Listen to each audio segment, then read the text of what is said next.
dan si jahat tidak dapat menjamahnya.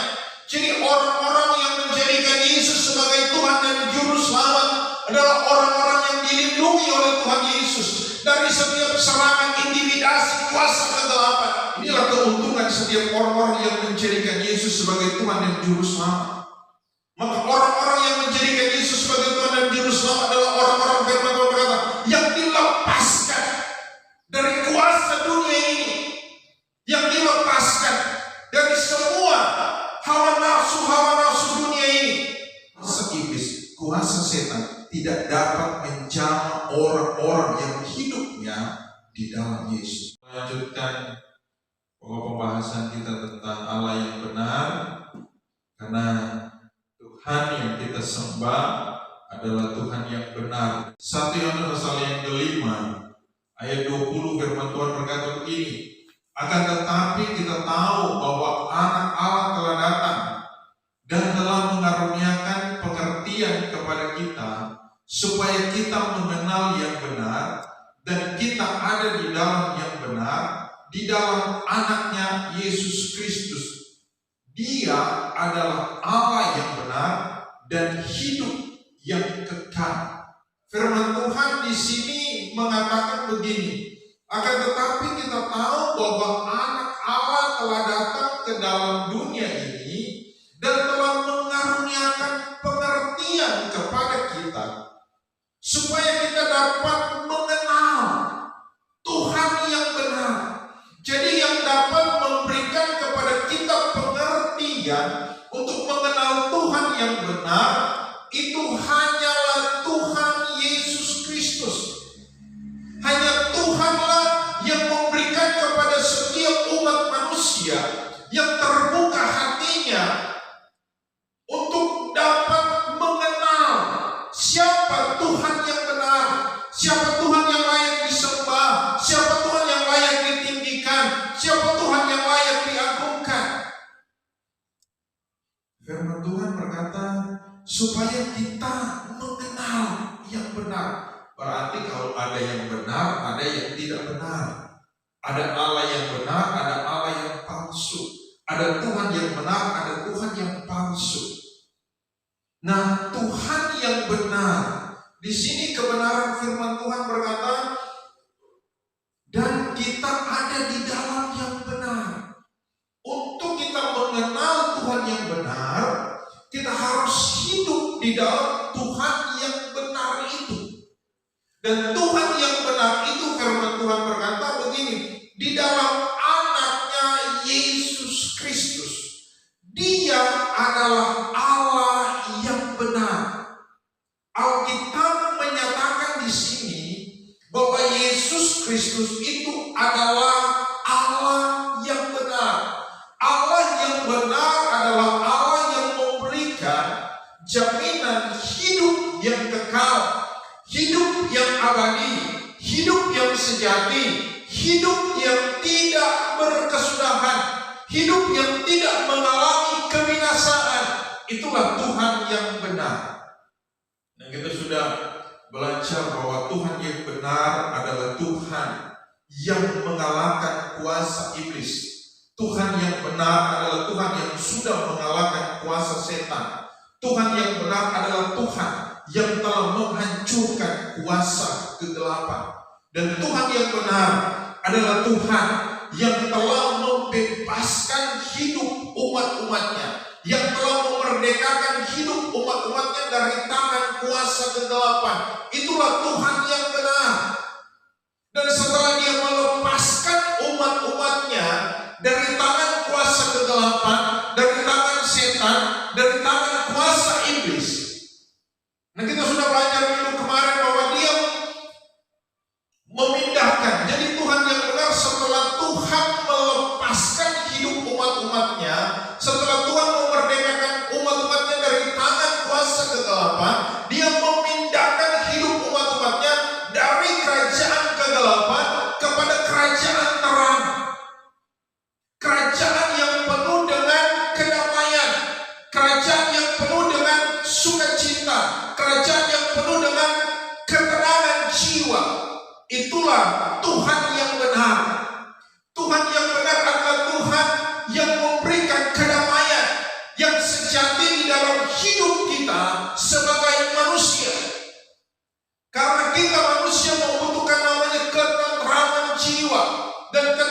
keselamatan jiwa itu hanya ada di dalam Tuhan Yesus Kristus. Ketika kita datang kepada Tuhan Yesus Kristus, maka Dia memberikan kepada kita namanya ketenangan jiwa. Nah, yang selanjutnya, Tuhan yang benar, setelah Dia melepaskan hidup kita dari kuasa kegelapan, Dia memindahkan hidup kita dari kerajaan kegelapan kepada kerajaan terang. Yang selanjutnya firman Tuhan berkata dalam Galatia pasal yang pertama ayat yang keempat, yang telah menyerahkan dirinya karena dosa-dosa kita untuk melepaskan kita dari dunia jahat sekarang ini. Nah, dunia yang kita hidupi sekarang ini adalah dunia yang jahat, kata firman Tuhan. Nah, kita melihat keadaan yang terjadi, bangsa melawan bangsa di Timur Tengah, peperangan belum berakhir. Dan bahkan kita melihat apa yang terjadi di Indonesia sekarang ini, bahwa ada begitu banyak orang-orang yang dikuasai oleh kuasa kegelapan, hidupnya menuruti hawa nafsu dunia ini. Karena apa? Karena orang-orang yang hidup di dalam kuasa dunia yang jahat ini adalah orang-orang yang suka memfitnah, menghina, menjelekan satu dengan yang lain. Karena itu firman Tuhan berkata, Tuhan mau melepaskan hidup kita dari dunia yang jahat ini. Dunia ini sudah tercemar. Dunia ini firman Tuhan berkata bahwa dunia ini akan di bumi hanguskan. Di dalam kitab Petrus di sana dijelaskan bahwa dunia ini satu kali kelak akan di bumi hanguskan, akan dibinasakan oleh Tuhan. Bahkan di dalam kitab Wahyu bahwa dunia ini juga akan dihukum oleh Tuhan. Karena dunia ini telah cemar oleh karena perbuatan penduduk-penduduknya, perbuatan manusia yang hidupnya tidak benar di mata Tuhan. Kenapa? Karena manusia rela membunuh manusia satu dengan manusia yang lain, mengatasnamakan agama. Jadi kalau kita hidup beragama, tetapi kita membenci manusia, maka itu bukan Tuhan yang benar. Karena Tuhan yang benar adalah Tuhan mau supaya semua umat ciptaannya hidup di dalam kebenaran, supaya semua umat ciptaannya hidup masuk di dalam kerajaan yang kekal. Oleh karena itu, Tuhan yang benar adalah Tuhan yang melepaskan hidup manusia, hidup kita, hidup umat-umatnya dari dunia yang jahat ini. Karena kita melihat 1 Yohanes pasal 5 ayat 19, firman Tuhan berkata, kita tahu bahwa kita berasal dari Allah dan seluruh dunia berada di bawah kuasa si jahat. Ketika iblis dia memberontak dan dia dilemparkan ke dunia ini, maka dialah yang menguasai alam jagat raya ini. Jadi alam jagat raya ini ada di dalam tangan kuasa kegelapan dan dia yang menguasai semuanya. Tetapi orang-orang yang percaya kepada Tuhan Yesus Kristus, firman Tuhan berkata orang-orang yang percaya kepada Tuhan Yesus adalah orang-orang yang dilepaskan oleh setiap pengaruh-pengaruh dari kuasa kegelapan itu, dari kuasa setan, dari kuasa iblis. 1 Yohanes pasal yang ke-5 ayat yang ke-18, firman Tuhan berkata begini, kita tahu bahwa setiap orang yang lahir dari Allah tidak berbuat dosa, tetapi dia yang lahir dari Allah melindunginya, dan si jahat tidak dapat menjamahnya. Jadi orang-orang yang menjadikan Yesus sebagai Tuhan dan Juru Selamat adalah orang-orang yang dilindungi oleh Tuhan Yesus dari setiap serangan intimidasi kuasa kegelapan. Inilah keuntungan setiap orang-orang yang menjadikan Yesus sebagai Tuhan dan Juru Selamat. Maka orang-orang yang menjadikan Yesus sebagai Tuhan dan Juru Selamat adalah orang-orang firman Tuhan berkata yang dilepaskan dari kuasa dunia ini, yang dilepaskan dari semua hawa nafsu dunia ini. Karena 1 Yohanes pasal yang ke-5 ayat yang ke-18, firman Tuhan berkata yang sudah kita baca tadi, bahwa dia melepaskan kita. Jadi orang-orang yang hidup di dalam Yesus adalah orang-orang yang dilindungi oleh Tuhan Yesus. Dan firman Tuhan berkata, si jahat, kuasa iblis, kuasa setan tidak dapat menjamah orang-orang yang hidupnya di dalam Yesus. Tetapi kalau kita hidup di luar Yesus, walaupun kita orang Kristen, kita orang percaya, kita mengatakan kita adalah anak Tuhan, tetapi kalau kita hidup di luar Yesus, maka iblis sanggup dan iblis akan iblis menjamah kita, mencelakai kita. Tetapi firman Tuhan berkata, orang-orang yang hidup di dalam Yesus tidak dapat dijamah oleh kuasa iblis, karena Tuhan Yesuslah yang menjadi perisai, yang melindungi kehidupan kita umat-umat. Jadi betapa ajaib, betapa mulia, betapa hebat, dan betapa dahsyatnya kalau kita menjadikan Yesus sebagai Tuhan dan Juru Selamat. Ada 1 Yohanes pasal yang kedua ayat 16 dan ayat yang ke-17 firman Tuhan berkata begini, sebab semua yang ada di dalam dunia ini, yaitu keinginan daging, keinginan mata, serta keangkuhan hidup, bukan berasal dari Bapa, melainkan dari dunia. Ayat 17, dan dunia ini sedang lenyap dengan keinginannya. Nah, dunia menawarkan kehidupan kita supaya hidup kita dikuasai oleh namanya keinginan daging. Keinginan daging yaitu keinginan mata. Jadi orang yang hanya memuaskan keinginan matanya, memakai matanya bukan untuk dia membaca dan merenungkan kebenaran firman Tuhan, tetapi dia memakai matanya hanya menonton tontonan-tontonan yang kadang-kala tidak berkenan kepada Tuhan. Kita memuaskan mata kita dengan itu. Kalau kita hanya mengikuti keinginan mata kita, dengan kita melihat keindahan dunia, tetapi kita tidak mengarahkan mata hati kita kepada Tuhan Yesus, maka kita sedang diseret oleh kuasa iblis kepada keinginannya. Galatia pasal yang ke-5 ayat yang ke-19.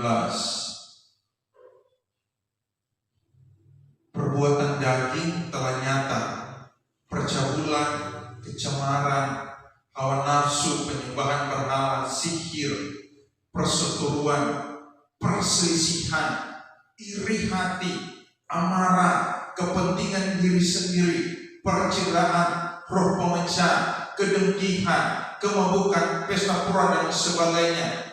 Terhadap semuanya itu kuperingatkan kamu, seperti yang telah kubuat dahulu, bahwa barang siapa melakukan hal-hal yang demikian, ia tidak akan mendapat bagian di dalam kerajaan Allah.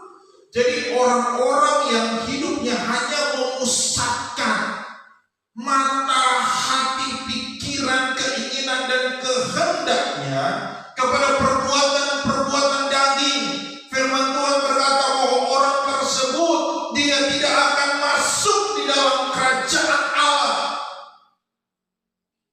Jadi sehebat apapun hidup kita, seberapa besar pun pengaruh dan pangkat dan popularitas kita, seberapa kaya pun hidup kita, kalau hidup kita hidup di dalam keinginan daging ini, kata firman Tuhan berkata, kita tidak akan mendapat tempat di dalam kerajaan surga. Nah, salah satu keinginan daging, kalau kita lihat di sini juga dikatakan percabulan, kecemaran, percabulan orang-orang yang melakukan hubungan seks di luar nikah. Dan di situ juga dikatakan hawa nafsu, sihir, percaya kepada paranormal.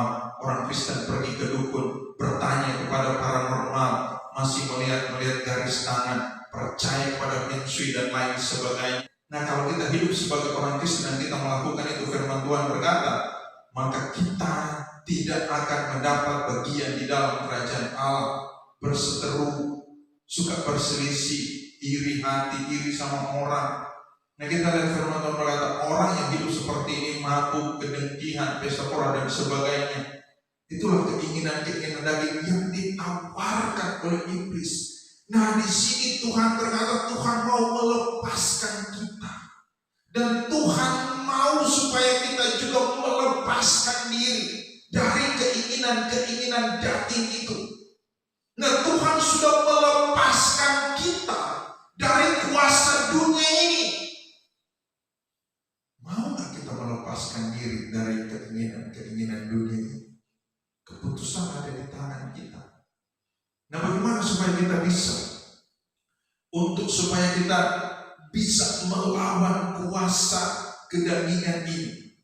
Karena firman Tuhan berkata begini, ayat yang ke-18, Galatia pasal yang ke-5 ayat 18, akan tetapi jikalau kamu memberi dirimu dipimpin oleh Roh. Jadi orang yang sanggup dan mampu untuk mengalahkan keinginan daging, keinginan lahiriah, orang-orang yang sanggup dan mampu untuk mengalahkan keangkuhan hidup adalah orang-orang yang dipimpin oleh kuasa Roh Allah. Orang-orang yang membawa hidupnya dipimpin oleh Roh Kuduslah, yang akan mengalami kemenangan, kemerdekaan lepas kemerdekaan dari perbuatan daging. Karena di dalam kitab Efesus juga di sana dikatakan, orang-orang yang hidup dipimpin oleh Roh Kudus, mereka yang akan mematikan keinginan daging itu. Oleh karena itu, sebagai orang-orang yang percaya kepada Tuhan Yesus, Tuhan sudah melepaskan kehidupan kita dari tangan kuasa kegelapan, dari tangan kuasa setan, dari tangan kuasa si jahat. Oleh karena itu, mari kita hidup berpadanan dengan kebenaran firman Tuhan. Di dalam Galatia pasal yang ke-5 ayat yang ke-13, firman Tuhan berkata begini, ketika kita dimerdekakan, ketika kita dilepaskan dari dunia yang jahat ini, firman Tuhan berkata, saudara-saudara, memang kamu telah dipanggil untuk merdeka. Tetapi janganlah kamu mempergunakan kemerdekaan itu sebagai kesempatan untuk hidup di dalam dosa. Karena orang berkata bahwa kalau Yesus sudah menembus kita, maka kita juga ada kehendak bebas untuk melakukan dosa. Tidak. Karena tadi firman Tuhan berkata di dalam 1 Yohanes pasal yang ke-5 ayat ke-18, orang yang lahir dari Allah tidak berbuat dosa lagi. Orang yang lahir dari Allah, dia akan hidup dipimpin oleh Allah. Orang yang lahir dari Allah, dia sanggup dan mampu untuk mengalahkan kuasa dosa. Bahkan firman Tuhan berkata di sini, saudara-saudara, kamu yang telah dipanggil merdeka, janganlah kamu mempergunakan kemerdekaan itu sebagai kesempatan untuk berbuat dosa. Tuhan mau kita terus hidup di dalam kebenaran. Tuhan mau kita terus hidup di dalam firman Tuhan. Orang-orang yang hidup mengenal Tuhan yang benar, atau Tuhan yang benar itu adalah Tuhan setelah dia melepaskan kita dari kecemaran dunia ini. 2 Korintus pasal 5 ayat 21 firman Tuhan berkata, dia yang tidak mengenal dosa telah dibuatnya menjadi dosa karena kita, supaya dalam dia kita dibenarkan oleh Allah. Hanya Tuhan yang sanggup dan mampu membenarkan umat-umatnya dari semua kekeliruan kita, dari semua pelanggaran hidup kita, dari semua kecenderungan hati kita yang cenderung berbuat dosa, yang cenderung tidak taat, yang cenderung tidak setia, yang cenderung tidak sungguh-sungguh dengan Tuhan. Tuhan berkata, ketika kita hidup di dalam Yesus, maka Yesus membenarkan kehidupan kita. Jadi Tuhan yang benar bukan hanya melepaskan hidup kita dari tangan kuasa kegelapan, bukan hanya melepaskan hidup kita dari kuasa dosa, bukan hanya melepaskan hidup umat-umatnya dari kecemaran dunia ini, tetapi Tuhan yang benar adalah Tuhan yang membenarkan setiap dosa dan kesalahan kita. Yang Tuhan menghapus dosa kita, Dia mengampuni segala dosa kita, Dia melupakan dosa-dosa kita. Itulah Tuhan yang benar. Karena firman Tuhan berkata, Dia yang tidak mengenal dosa telah dibuatnya menjadi dosa karena kita. Jadi Yesus mati di atas kayu salib. Dia menanggung dan Dia menderita semuanya itu karena dosa kita, karena pelanggaran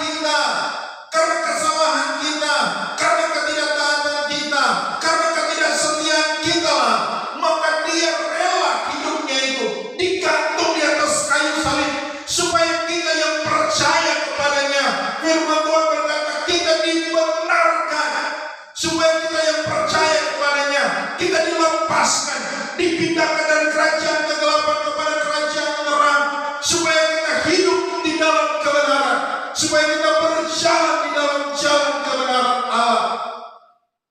Dan Yesuslah satu-satunya jalan dan kebenaran. Dia berkata begini, kalau kita datang kepada Tuhan Yesus, maka Dia menjadi jalan yang benar dalam hidup kita, untuk menuntun hidup kita berjalan di dalam jalan Allah. Karena Yesus adalah satu-satunya pribadi yang benar, yang telah membenarkan. Namanya dibenarkan, kita tidak benar. Kita orang berdosa seperti di dalam Galatia tadi. Kita hidup di dalam keinginan daging. Kita mengikuti keinginan daging. Kita mengikuti keinginan hawa nafsu kita. Tetapi Yesus berkata, semua keinginan daging itu, semua dosa yang sudah kita pernah berbuat dan kita lakukan, ketika kita menyadari bahwa kita orang berdosa dan kita datang kepada Tuhan Yesus Kristus, maka firman Tuhan berkata, maka hidup kita dibenarkan oleh Tuhan Yesus Kristus. Roma pasal yang ketiga ayat 24. Oleh karena kasih karunia telah dibenarkan dengan cuma-cuma karena penebusan dalam Kristus. Jadi hanya Yesuslah yang sanggup dan mampu untuk membenarkan kehidupan kita ketika kita datang kepada Tuhan. Karena firman Tuhan berkata, oleh kasih karunia telah dibenarkan dengan cuma-cuma, bukan karena kita, bukan karena kepintaran kita dibenarkan, bukan karena kehebatan kita dibenarkan, bukan karena kekayaan kita dibenarkan, bukan karena kepintaran kita dibenarkan. Kita dibenarkan karena Tuhan berkata, karena kasih karunia Allah, karena kebaikan hati Allah. Kita tidak layak menerima itu, tetapi Yesus dianugerahkan itu dalam kehidupan kita. Dia berkata dibenarkan dengan cuma-cuma. Jadi kita dibenarkan oleh karena kebaikan hati Allah. Dan kalau kita sadar kita sudah dibenarkan, mari kita hidup benar di mata Tuhan. Nah, bagaimana supaya kita hidup benar di mata Tuhan? Kita lihat ayat 25. Kristus Yesus telah ditentukan Allah menjadi jalan pendamai karena iman dalam darahnya. Hal ini dibuatnya untuk menunjukkan keadilannya, karena Ia telah membiarkan dosa-dosa yang telah terjadi dahulu pada masa kesabarannya. 26. Maksudnya ialah untuk menunjukkan keadilannya pada masa ini, supaya nyata bahwa Ia benar dan juga membenarkan orang-orang yang percaya kepada. Jadi hanya orang-orang yang percaya kepada Tuhan Yesuslah yang akan mengalami kemenangan, kelepasan dari semua dosa, dari semua kenajisan hidup. Firman Tuhan berkata di sini, karena maksudnya untuk menunjukkan keadilannya pada masa ini, nyata supaya bahwa Ia benar. Jadi Tuhan yang benar kembali adalah Tuhan yang sanggup dan mampu membenarkan hidup kita dan terus menerus untuk membawa kita berjalan di dalam kebenaran. Nah, orang-orang yang mau berjalan di dalam kebenaran adalah orang-orang yang hidup berpadanan dengan Yesus. Adalah orang-orang yang hidupnya harus dipimpin oleh kuasa Roh Kudus. Karena Roh Kudus adalah roh kebenaran yang membenarkan hidup kita. Oleh karena itu, sebagai orang-orang percaya kepada Tuhan Yesus Kristus, mungkin kita bertanya gimana supaya kita bisa hidup benar. Roma pasal yang ke-8 ayat yang ke-14. Semua orang yang dipimpin Roh Allah adalah anak-anak Allah, adalah anak-anak yang telah dibenarkan. Jadi orang yang benar hidupnya dipimpin oleh Roh Kudus. Seperti saya katakan tadi, bagaimana supaya kita bisa hidup benar? Kita tidak bisa hidup benar. Kita tidak mampu untuk hidup benar. Tetapi Tuhan, Dia mengaruniakan, Dia memberikan roh-Nya di dalam hidup kita. Dia anugerahkan roh-Nya yang kudus di dalam hidup kita. Dia memberikan roh-Nya yang kudus di dalam hidup kita. Dia tidak meminjamkan itu dalam hidup kita, tetapi Dia menaruh roh-Nya di dalam hidup kita. Dan dengan Roh Kudus itu, Tuhan mau kita bekerja bersama-sama dengan Roh Kudus untuk berjalan di dalam kebenaran. Karena Roh Kudus adalah roh kebenaran, roh yang benar, yang memimpin umat-umatnya berjalan di dalam kebenaran. Karena hanya Roh Kudus yang sanggup dan mampu untuk memimpin kita berjalan di dalam jalan kebenaran. Dan juga firman Tuhan adalah Allah yang membenarkan kehidupan kita. Kalau kita membaca firman Tuhan, dan firman Tuhan berkata bahwa kita harus berubah, maka kita harus berubah untuk kita hidup benar. Karena Tuhan kita adalah Tuhan yang benar, yang sudah membenarkan kehidupan kita. Oleh karena itu, marilah kita memberi hidup kita dipimpin oleh Roh Kudus. Maka kalau kita tidak memberi hidup kita dipimpin oleh Roh Kudus, maka selama itu kita tidak akan hidup menjadi benar. Dan selama itu kita terus akan hidup di dalam kekalahan. Kita akan hidup terus di dalam ketakutan, kegelisahan. Karena selama kita tidak bekerja bersama-sama dengan Roh Kudus, kita tidak memberi hidup kita dipimpin oleh Roh. Jadi kita harus bekerja bersama-sama dengan Roh Kudus. Kita harus bekerja bersama-sama dengan Roh Kudus. Maka ketika kita bekerja, karena firman Tuhan berkata, semua orang yang dipimpin, Allah mau hidup kita dipimpin oleh Roh-Nya. Allah mau hidup kita dipimpin dan berjalan di dalam pimpinan Tuhan. Karena ayat yang ke-15 firman Tuhan berkata, sebab kamu tidak menerima roh perbudakan yang membuat kamu menjadi takut lagi, tetapi kamu telah menerima roh yang menjadikan kamu anak-anak Allah. Oleh roh itu kita berseru, ya Aba, ya Bapa. Roh itu bersaksi bersama-sama dengan roh kita bahwa kita adalah anak-anak Allah. Jadi selama hidup kita dipimpin oleh Roh Allah, roh itu bersaksi, roh itu menyatakan kepada Allah, bahkan roh itu menyatakan kepada malaikat-malaikat di surga bahwa kita adalah anak-anak Allah. Kita adalah milik kepunyaan Tuhan. Sebagai milik kepunyaan Tuhan, kita tidak akan ditinggalkan oleh Tuhan, kita tidak akan dibiarkan oleh Tuhan, dan Tuhan tidak akan pernah mempermalukan setiap umat-umatnya yang bersungguh-sungguh memberi hidupnya dipimpin oleh Roh Kudus. Ayat 17, dan jika kita adalah anak, maka kita juga adalah ahli waris. Maksudnya orang-orang yang berhak menerima janji-janji Allah, yang akan menerimanya bersama-sama dengan Kristus, yaitu jika kita menderita bersama-sama dengan Dia, supaya kita juga dipermuliakan bersama-sama dengan Dia. Jadi orang yang memberi hidupnya dipimpin oleh Roh Kudus, dan hidupnya bekerja bersama-sama dengan berjalan di dalam Roh itu. Firman Tuhan berkata, mereka yang akan menerima janji-janji Allah, yaitu kita akan dipermuliakan bersama-sama dengan Tuhan. Jadi hidup kita akan diangkat oleh Tuhan di dalam kemuliaannya ketika hidup kita dipimpin oleh Roh Kudus.